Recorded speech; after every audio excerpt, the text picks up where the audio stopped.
How many have heard the term VUCA? Many of you, not all. Stands for volatility, uncertainty, complexity, and ambiguity. And it kind of describes the world we're in today, which is disconcerting in many ways. In some ways, in some cases, because of the technology and the changes that we're experiencing. As we go through the evolution of blockchain, artificial intelligence, virtual reality, genetic engineering, nanotechnology, and 4D printing. Not 3D printing, 4D printing. How many have heard of 4D printing? One or two. So things are coming along that are going to change our lives in a very radical way. We live in a VUCA world.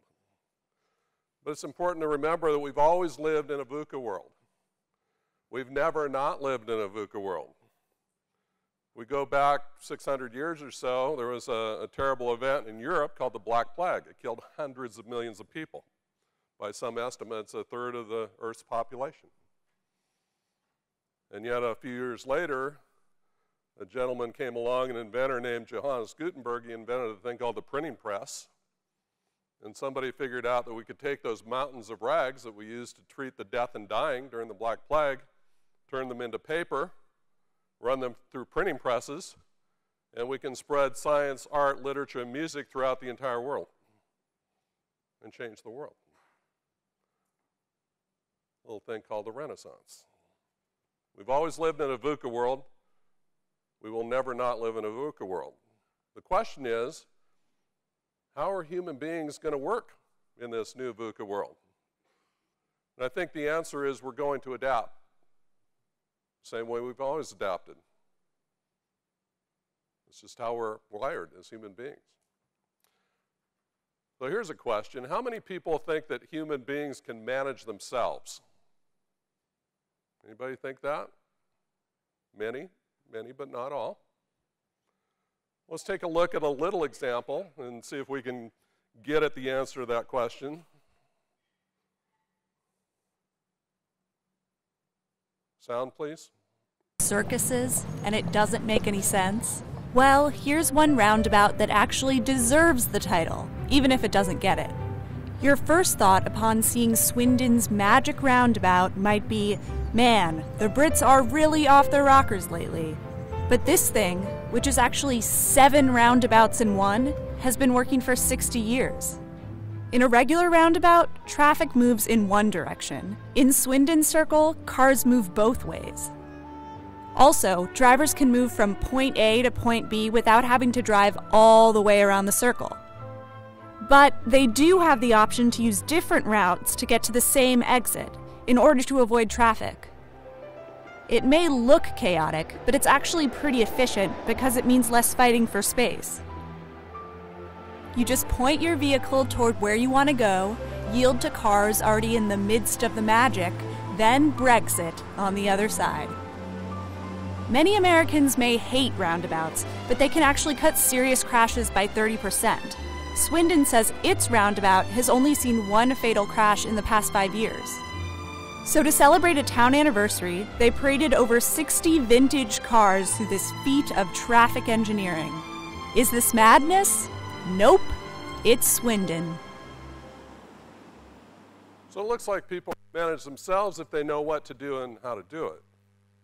Interesting thing about a roundabout, it's based on 2 simple rules. 1, yield to the cars already in the roundabout, and 2, get in the proper lane to exit. Very, very simple rules. Interesting thing about roundabouts is they slash pollution because our cars aren't stopping and starting. They're safer, and they're more productive. They have greater throughput, anywhere from 15 to 80% greater throughput than a standard intersection. Self-management's a very powerful concept, and you can organize around very simple rules. We're all familiar with this diagram. Deoxyribonucleic acid, also known as DNA.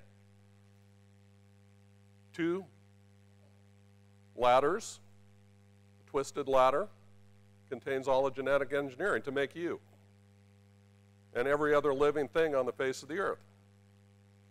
Determines all the physical characteristics. 2 strands of sugar and phosphate.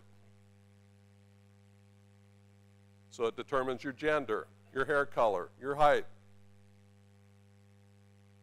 your taste for coffee, millions of other characteristics.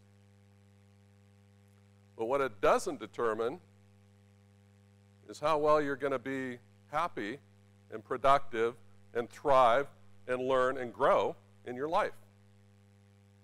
It doesn't determine that.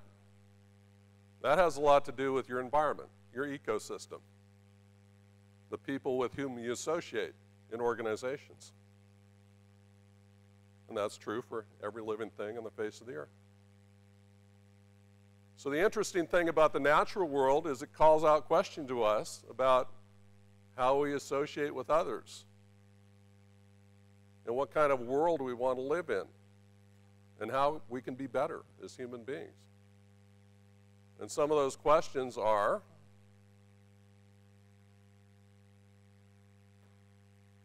can we create organizations where everyone has a voice? Where women don't have to lean in because they're already in. People thrive, they learn, they grow, they become more productive. Where we can unleash leadership and innovation from any point at any time throughout an entire enterprise. Where the entire enterprise is agile. Where we don't have a crushing, massive bureaucracy on top of productive, agile software teams. Where we can organize extreme complexity with great simplicity. Roundabouts based on 2 simple rules. DNAs based on 2 twisted lines. Can we create organizations that are based on very simple rules that are still effective? Can we out-VUCA the VUCA world? I'd like to think we can. So I'll share a story with you, and we'll try to get at the question. We manage great simplicity, great complexity with great simplicity.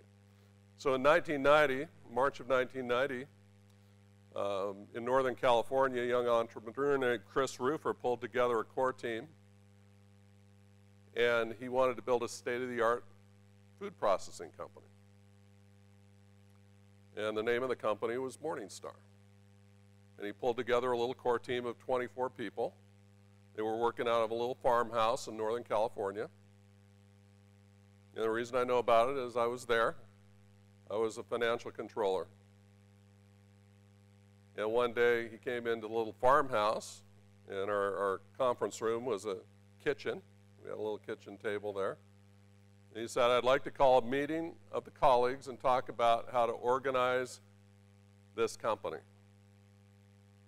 How can we organize the governance of this company so we can all thrive? And we said, sure, let's get together. So we met that night in a construction trailer out on the job site. We sat around on steel folding chairs in a circle. He handed out a document called the Morningstar Colleague Principles. They boiled down to 2 things. The first principle was that human beings should not use force or coercion against other human beings. If you think about that principle, it's the foundation of all law everywhere in the world. So every law against theft and burglary, assault and battery, kidnapping and murder, and all the rest is predicated on the principle that people should not use force against other human beings. The second principle is that people should do what they say they're going to do. They should keep their commitments, which is also a foundation of law, especially civil law, especially contract law, which would mean nothing if parties didn't do what they said they were going to do. So we discussed and debated the principles for a couple of hours. And at the end of the evening, we just looked at each other and said, we can't think of any reason not to adopt these principles, and so we did. And we walked out into the night air, and we were a self-managed organization. No human bosses, no titles, no command authority, human beings and work, based on two simple principles. Just like a roundabout, just like the two twisted lines of DNA. Very, very simple. So we had a lot of work to do. We had vital equipment arriving on ocean cargo freighters from Italy out in the middle of the Atlantic Ocean somewhere. We had thousands of hectares of tomatoes coming up through the ground up and down the state of California. We had to hire hundreds of workers to operate the factories and drive the trucks. We had hundreds of contractors on the job site, constructing, fabricating, welding, pulling wire 24 hours a day, 7 days a week. Finally, on July 16th of 1990, we threw the switch. We made 45 million kilograms of industrial tomato concentrate, and we changed the cost structure of an entire industry virtually overnight. We did it all without a single human boss, based on two simple principles. Don't use force, keep commitments. Just like a roundabout, just like two twisted strands of DNA. So the world became kind of curious about how this could possibly work, and people started asking questions and calling us communists and thinking we were crazy and all kinds of things were going on. Gary Hamel, a well-known business author, came out in 2010, and he wrote a cover story about us in the Harvard Business Review, and we were described on that cover in December of 2011 as the world's most creatively managed company. So the question then becomes, how can this possibly work? It seems fantastic. So the core thing here is we start with principle. There are a million tools, systems, apps, techniques, approaches. They're all great. Try whatever works, but if you don't start with principle, it's like building a house without a foundation. You have to have a worldview. You have to start with principle.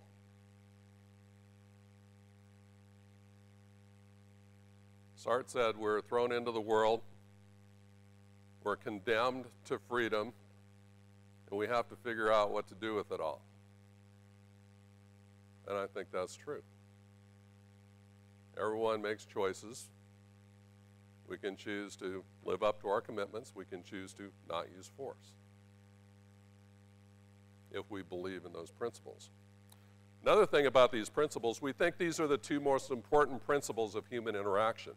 If you imagine a world where everyone aligned with the principle of not using force, we wouldn't need armies or navies or police or locks on our doors. Now, of course, that's not reality. We understand that's completely unrealistic. But that's not the point. The point is, the closer we approach that ideal state, the better off we are as human beings. And the more opportunity we have to have happiness and productivity and great teamwork and live great lives.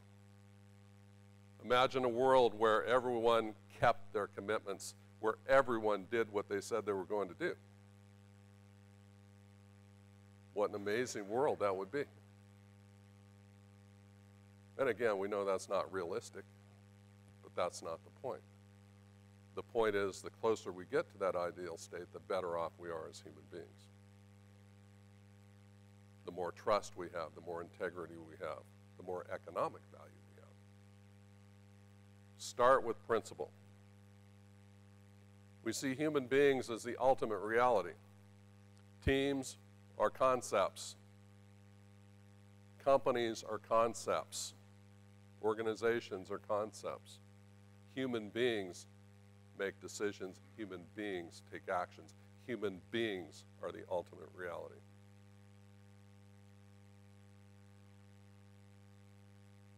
We align with all the VUCA changes that are going on in the world. And I described the technological ones, but the social ones are equally important. The dictionary definition of the word employee means someone who works for another person for pay. How inspiring is that going to be to someone of Generation Z or the millennial generation? They're not going to stay around in a company doing trivial work that lacks purpose and meaning. Companies have to figure this out. We have to find ways to infuse purpose in our organizations to attract people to thrive and do their best work. And of course, we've already dealt with managing complexity with simplicity.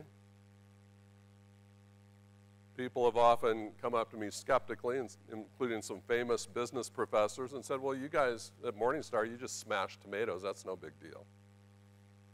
And I'm always surprised by that because I look around and I see the PhDs who are working with cell biology and genetics and thermodynamics and molecular engineering, and I say, well, I don't think it's necessarily that simple. We're managing some pretty complex processes in a highly regulated industry. We probably have 50 regulatory agencies at all levels of government because we're creating a product people are ingesting into their bodies. And yet we're governed by two simple principles. Just like a roundabout, just like two strands of DNA.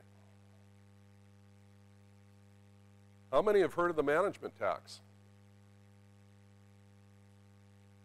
Okay, Gary Hamel wrote about that in the article I showed.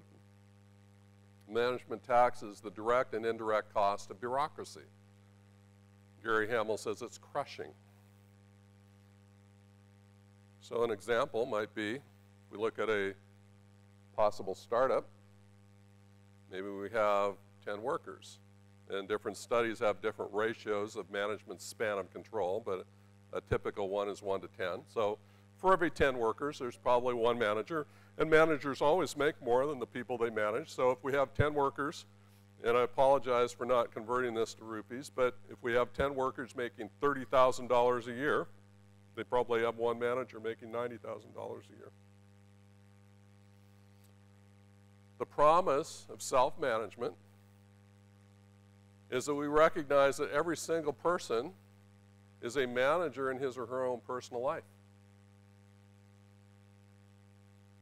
So everyone makes life-altering decisions without a boss. We decide who to date, who to marry, where to go to college, what to do for a living, whether to buy a car, buy a house, have children, take out a mortgage. We make these decisions all the time without a boss.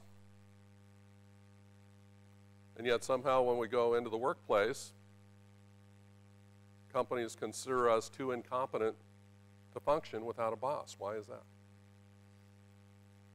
The promise of self-management is we recognize the existing management skills of every human being. And in this particular example, we could augment those skills with some commercial management expertise. And management is not rocket science, by the way. The definition hasn't changed in hundreds of years. It's planning, organizing, controlling, selecting, and coordinating. Planning is strategy, organizing is leadership, controlling is process management and budgeting, selecting is hiring and firing, coordinating is teamwork. We all do this stuff all the time. So we can amplify the commercial management skills of these people. We can give them all a $5,000 a year raise and we don't need the boss at all. Or we can redeploy that person to do something more productive and more strategic. And we've just saved ourselves $40,000 a year, every year. If this company scales by a factor of 10, how many managers do we need? We need 11. Because now the 100 workers need 10 managers, but the 10 managers need a manager too. And that person's probably making $200,000 a year. So the promise of organizational self-management is we can amplify the commercial management skills of the 100 workers, give them all a $5,000 a year raise, and we don't need the 10 managers, and we don't need the manager of the 10 managers, and we've just saved ourselves $600,000 a year every year. And if you span that over 10 years, it's a net present value of $3.5 million. This is a significant competitive strategic advantage. This is not just an economic question, however, it is a moral question. When you suppress people's creativity and productivity with unnecessary bureaucracy, you are literally wasting people's lives. And Gary Hamel estimates the cost of this in the US alone at $3 trillion a year. It's a staggering cost.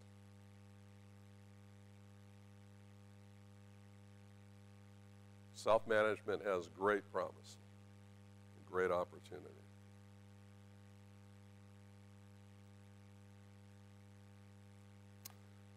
Important ramifications: there is zero command authority in self-management. It means no one can walk up to another person and say, stop doing X and start doing Y. No one can walk up to another person and unilaterally fire them.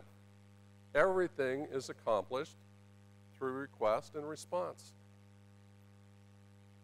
As a colleague in a self-managed ecosystem, I do have a professional obligation to respond to requests. It's not okay to ignore requests. But I'm not subject to arbitrary, capricious, unilateral authority from a boss. That doesn't exist. It's not okay. We believe in natural leadership. This is a function of having zero command authority. The power question is, what kind of a leader are you when no one is required to listen to you? Think about that for a second. When you earn the mantle of leadership through trust, respect, and communication, it makes you a stronger leader. When you can just walk around a workplace and order people around, it makes you a weaker leader. Self-management creates natural leaders, and leadership can arise throughout an entire organization. Recently had a mechanic at Morningstar. He saw an opportunity, theorized a better way for handling chemicals. He engineered a simple material handling system. He sold it to the stakeholders who would be affected.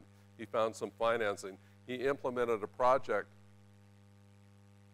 It paid back millions of dollars in 90 days. Why would organizations not want to unleash leadership and innovation throughout the enterprise? It can't be a function of a few people at the top. In a VUCA world, that doesn't make sense anymore. We believe in gamifying work. Work is play. We want people to look forward to coming to work on Monday morning. So bosses don't tell people if they're doing a good job or a bad job, because there are no bosses. People have to tell themselves how well they're doing. And they do this with simple two-dimensional line graphs showing trends, measuring whatever metrics make sense to them, gamifying the game of work. I've had people at Morningstar come up to me and say, I can't wait for the weekend to be over. I want to get back to playing the game of work. It's an amazing thing. We don't talk about work-life balance. We talk about work-life integration. Because work is just part of life. And if we're going to spend so many hours and days and years working, it might as well be fun. Might as well make the most of it.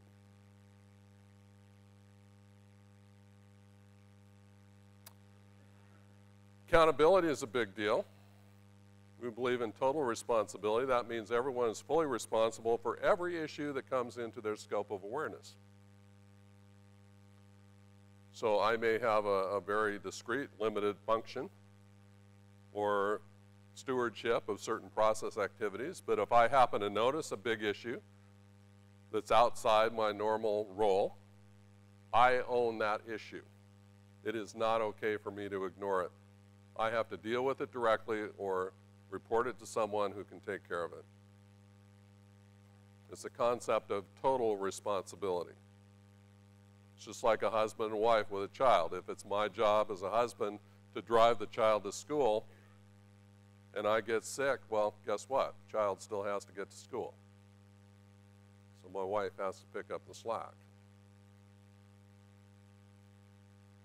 It's about an ownership mindset of total accountability. We believe in the true meaning of competition. The Latin root word for competition is competere. It means seeking together or learning together.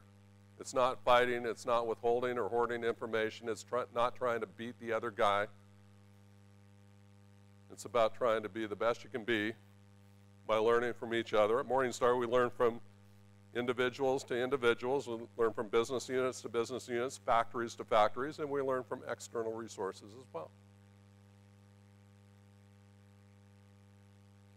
True competition is about continuous learning and trying to improve yourself. We never talk about empowerment. Never talk about empowerment in a self-managed enterprise. Empowerment implies a one person with power delegates his or her power to a subordinate who has less power.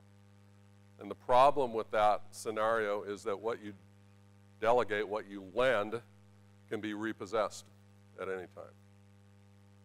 And frequently is. Self-management is beyond empowerment. Self-management is power itself.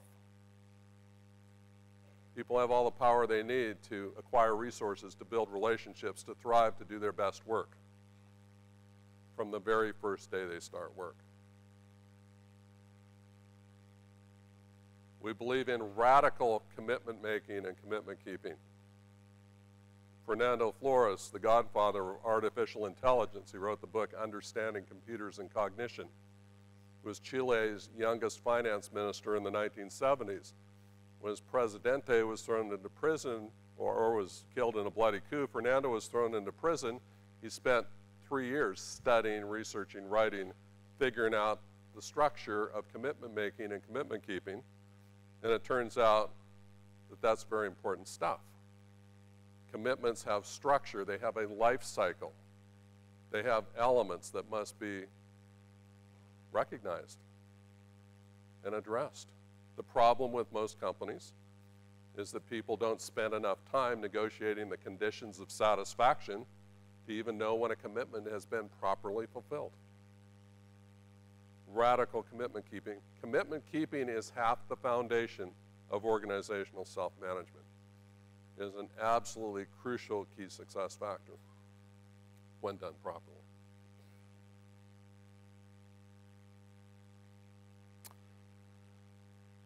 We ran for 6 years at Morningstar with nothing but the two principles as pretty much the entire governance of the enterprise, just like a roundabout, just like two strands of DNA. In 1995, we built a second factory and doubled in size, and we realized we had to have some infrastructure to allow for better coordination. So we developed what we called a colleague letter of understanding. It's a contract between peers. It replaces traditional bureaucracy. It replaces traditional hierarchy. It's a horizontal arrangement, not a vertical arrangement. Peers contract with each other, and these are binding, enforceable contracts. And they describe their personal commercial mission. Why am I here? What does excellence look like in my role? How does what I do support the overall mission of the enterprise? And then, what do I do? What's the content of my work? And specifically, what are my decision rights? What is the scope and quantum of my decision-making authority with respect to each process for which I've agreed to be fully accountable? These are very detailed agreements. Then we determine, okay, what are your KPIs? What are your measures? What are your metrics? We call these metrics stepping stones because we consider them stepping stones toward perfection. We don't benchmark other companies or other industries or other sectors. We benchmark perfection. So perfection in a cost metric is 0. Perfection in an efficiency metric is 100%. We benchmark perfection because we believe it unlocks blue sky innovation. Just like we saw with our mechanic. figured out a better way to handle chemicals. We consider these stepping stones toward perfection.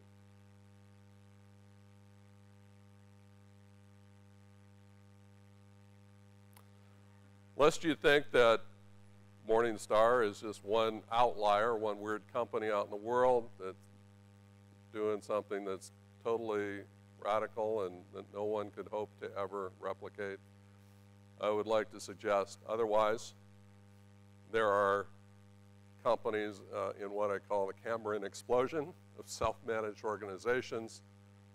This is a tiny sample, and I'm seeing more and more every week in terms of startups and business units within existing traditional organizations, as well as entire companies making large shifts.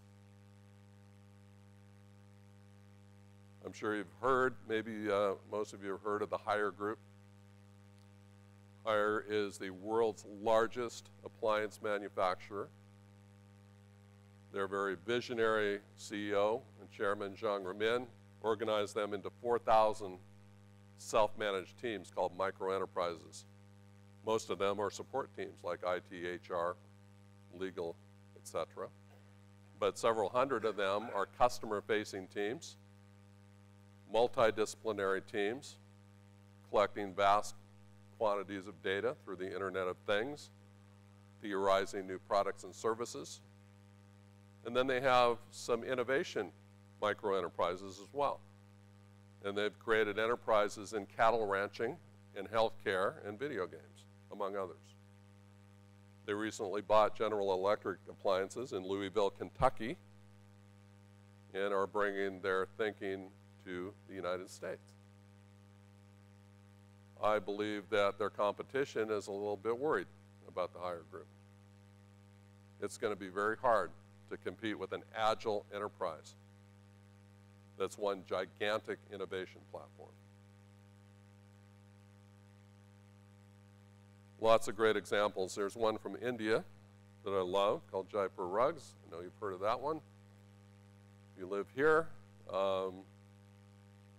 Nankishore Chowdhury, a very visionary leader of Jaipur Rugs. He's often called the Gandhi of the textile industry.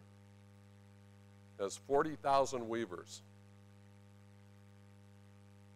scattered all over. And he is infusing self-management into that entire organization.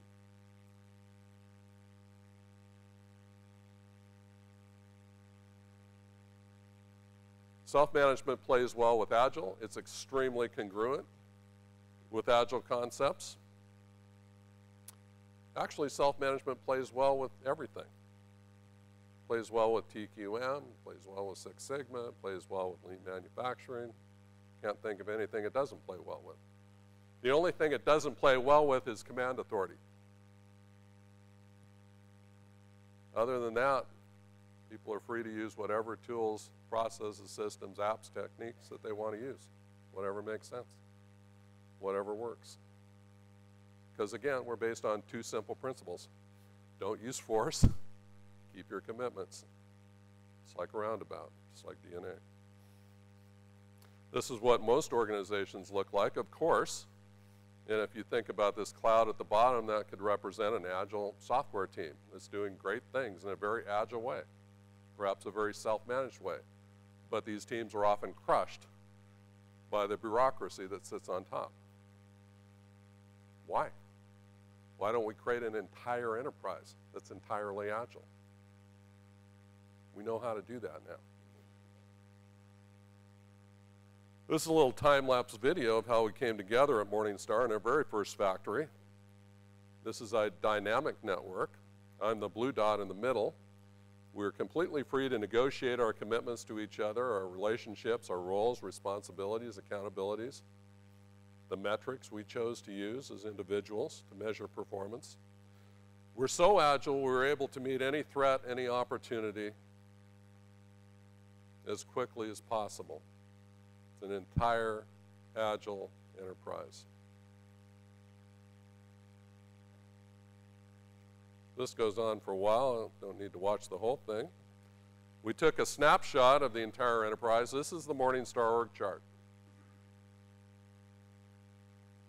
So if this were a time-lapse movie, it would be moving just like the last one, but this is a snapshot. We digitized our colleague letters of understanding and took them to a computer lab at the University of California, had them projected in three-dimensional space, and this is the org chart. There's no up or down. There's no top or bottom. They're only human beings at work and relationships. It's like a spider web. Spider silk by weight is 5 times stronger than steel. This network is extraordinarily resilient, strong, robust, agile, effective. If 1 or 2 people leave, it doesn't matter. People that remain quickly reallocate the roles and responsibilities. It just doesn't matter. So, my challenge to organizations is if a sprawling, noisy, dusty, dirty, hot, agricultural-related manufacturing business can figure out how to organize like this for the 21st century and face the challenges of VUCA, why would any startup company or high-tech company, or for that matter, any manufacturer or finance company or any other kind of company want to continue to organize the way we organized 200 years ago or 150 years ago when we moved information around with Morse code, 1 character at a time. We live in a light speed world. My question to people when they say, I'm not going to believe it until I see it, I turn that around and I say, you're not going to see it until you believe it.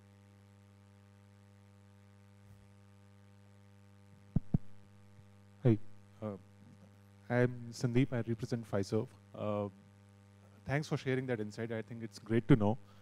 One of the things that I wonder about is with such an agile organization, what did you do about the peripheral functions like the HR or the performance of the employees or the traditional functions that we all deal with in our regular organizations that we work with today? So what did you do about those? Okay. Well, the first thing we do is we change the language because the culture is determined by, in large part, by the language. So we never call people employees.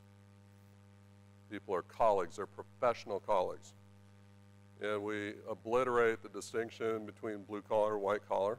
Everyone's a professional, everyone's a salaried colleague. And we eliminate traditional HR jargon. We don't call people human resources, they're human beings. We don't talk about head count because people have bodies. We don't talk about direct reports because people aren't pieces of paper. We don't talk about man hours because that ignores women. So we change the language completely. And then, yeah, I mean, there are certain functions like you think about, you have to recruit talent occasionally. So there are people that have that expertise, but they do it in a self-managed way. So in our company at Morningstar, janitors hire janitors, electricians hire electricians. They might tap a colleague who has expertise in reaching out to the talent market. That's perfectly legitimate. But once we acquire some candidates, the people that make the decisions are the people who will be working side by side with those people for the foreseeable future. One more there. This question is on a similar lines. Now we have got typically in an organization there are sales departments, and there is specifically financial department as well, where countrywide certain compliances are there which are to be met with. So in this new kind of organization here, structure that you have spoken just now, how would this be managed? Yeah, so you've got different departments and silos. They are not real, they actually add the value, they are more aligned from the strategic perspective from the CEO of the company, like for example on finance side and the sales side. They are matching with the vision of it. And then you have the execution that we were speaking about right now. Right? Okay.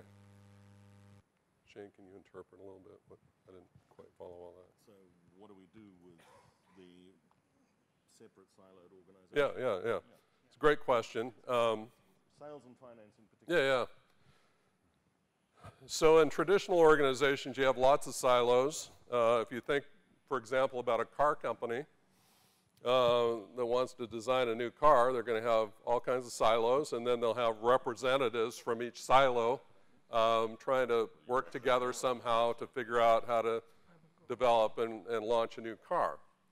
And the big challenge is that the engineering people and sales people might design some really cool car, but it requires you to remove the engine if you want to change a light bulb in the dashboard. So then that's going to blow up your warranty costs. So the traditional answer is we'll throw a warranty cost manager into the mix and hope that solves the problem. But all you've done is add to the bureaucracy. And so if you have 19 managers and you add one warranty manager and they don't like the warranty manager's ideas, they'll outvote that person and you launch a car and it'll be a big money loser. The promise of self-management is that all of those managers have a voice, and their voice must be heard, an equal voice. So if you bring someone into the mix who has expertise in warranty costs, they have as much say in everything that happens as anyone else in engineering or anywhere else. And if they detect a huge problem, they can throw a penalty flag and stop the project dead until their concerns are heard and vetted and prevent a disaster, potentially. So that's the promise of self-management. Cool. And on that note, we have now run out of time. Doug, thank you very much indeed. You're welcome. Thank you.